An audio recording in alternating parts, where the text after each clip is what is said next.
ബ്രിട്ടീഷുകാർക്കെതിരെ മലബാറിൽ നടന്ന സ്വാതന്ത്ര്യ സമരത്തിന്റെ ഏറ്റവും ശ്രദ്ധേയമായ അടയാളപ്പെടുത്തലാണ് പൂക്കോട്ടൂർ യുദ്ധം. വീരമൃത്യു വരിച്ച പോരാളികൾക്ക് ഉചിതമായ സ്മാരകം പണിയാനുള്ള ഒരുക്കത്തിലാണ് പൂക്കോട്ടൂർ ഗ്രാമപഞ്ചായത്ത്.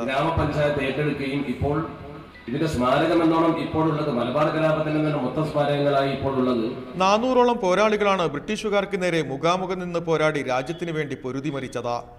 ധീരമായ ഈ പോരാട്ടത്തിന്റെ സ്മരണ നിലനിർത്താൻ ഉചിതമായ സ്മാരകം പണിയണമെന്ന ആവശ്യത്തിന് കാലങ്ങളുടെ പഴക്കമുണ്ട്.